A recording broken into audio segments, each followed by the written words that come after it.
29 de septiembre de 1978. Un cadáver yace en la cama papal. 33 días de pontificado. 0 autopsias. Versiones contradictorias. Papeles con nombres que desaparecieron antes del amanecer. Durante décadas, el Vaticano sostuvo que Juan Pablo I murió de muerte natural. Pero lo que descubrirás en este video te hará cuestionar todo lo que creías saber sobre el lugar que millones consideran la sede del bien absoluto. Porque detrás de esos muros sagrados, la oscuridad no es una metáfora. ¿Cómo es posible que la institución que predica amor, perdón y protección haya estado involucrada en algunos de los crímenes más atroces de la historia moderna? Esto no es teoría conspirativa, no son rumores de Internet, son hechos documentados, investigaciones oficiales, testimonios de víctimas y condenas millonarias que el Vaticano ha pagado en silencio. Hoy vamos a descender por una madriguera que pocos se atreven a explorar.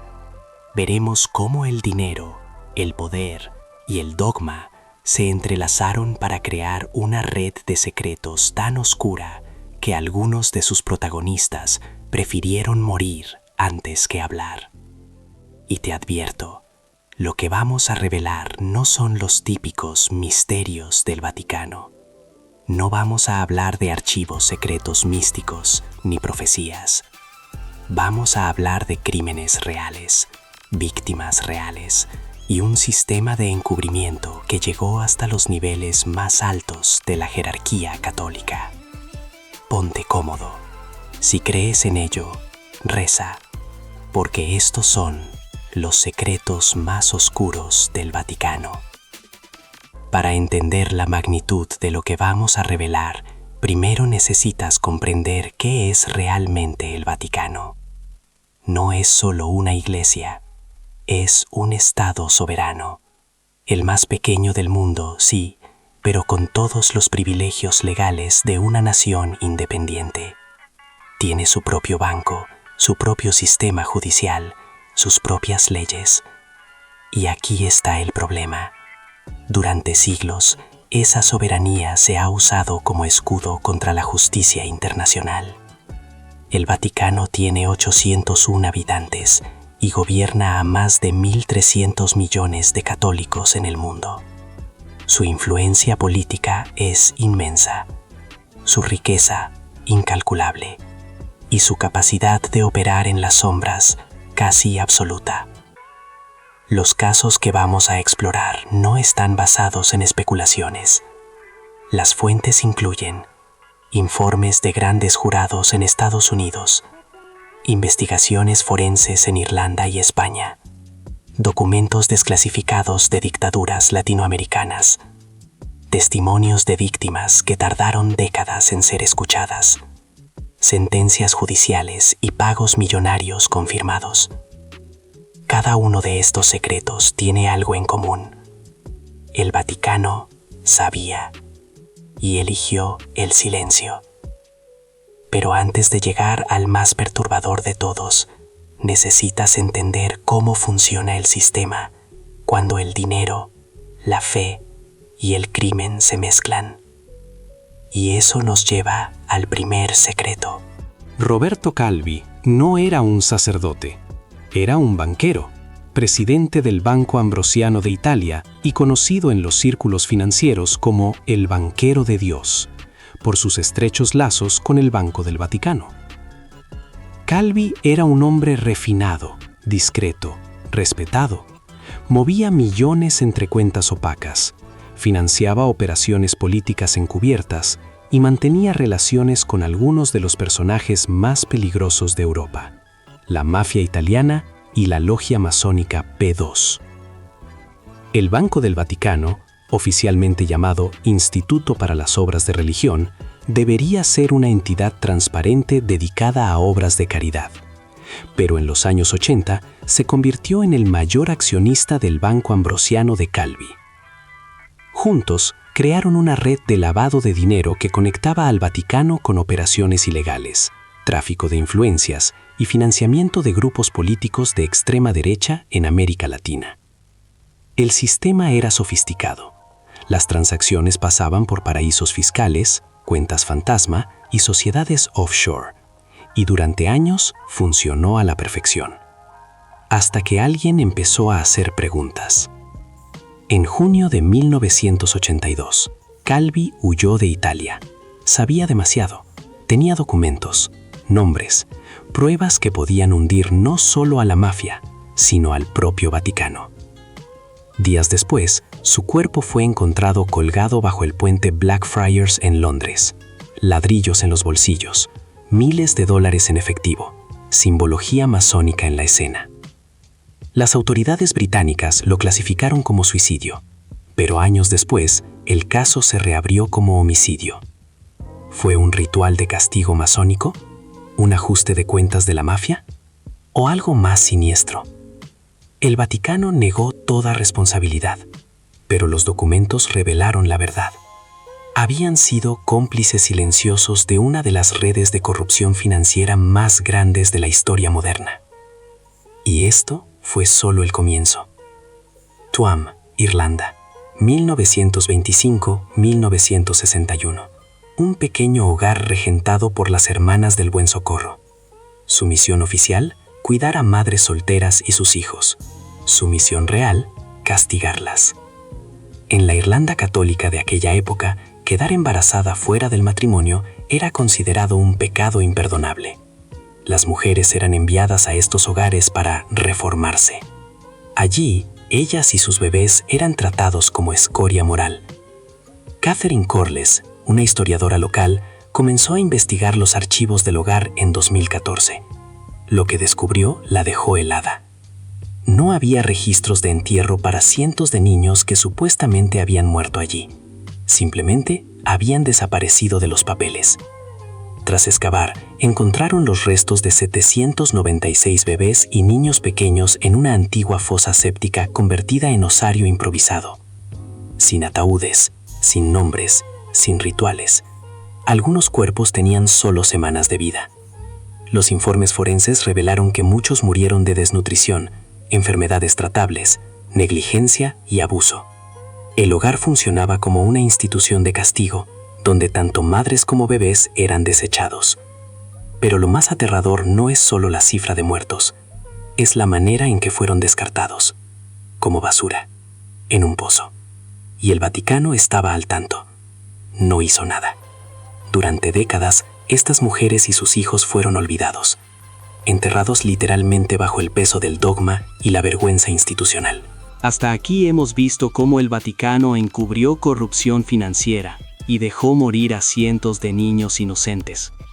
Pero ahora vamos a entrar en territorio aún más oscuro, porque lo que viene a continuación no solo involucra negligencia o complicidad pasiva, involucra abuso sistemático, encubrimiento activo y protección a monstruos que operaron durante décadas con el respaldo directo de Roma. Y al final, te revelaré el secreto más perturbador de todos, uno que involucra dictaduras, bebés robados y una red de tráfico humano que llegó hasta los pasillos más sagrados del Vaticano. Pero primero, necesitas conocer al hombre al que llamaban Nuestro Padre, Marcial Maciel degollado, fundador de los Legionarios de Cristo, admirado por cardenales, obispos y el mismísimo Juan Pablo II, quien lo llamó un modelo para la juventud católica, carismático, influyente, poderoso. Y detrás de esa sotana, un depredador serial. Durante más de 60 años, Maciel abusó sexualmente de seminaristas menores de edad.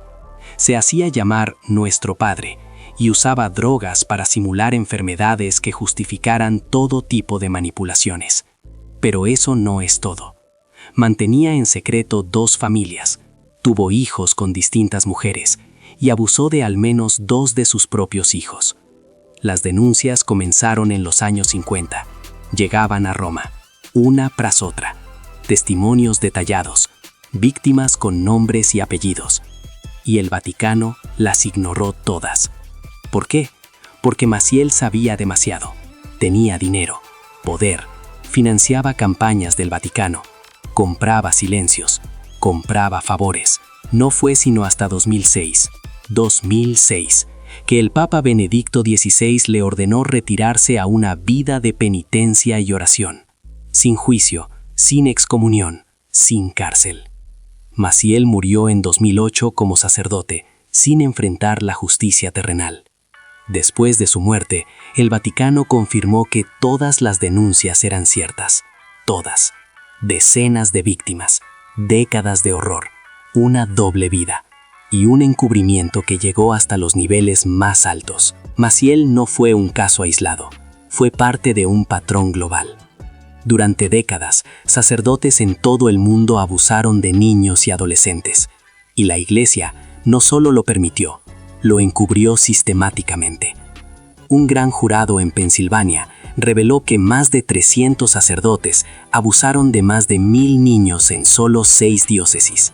El informe detalló una red sofisticada de encubrimiento institucional.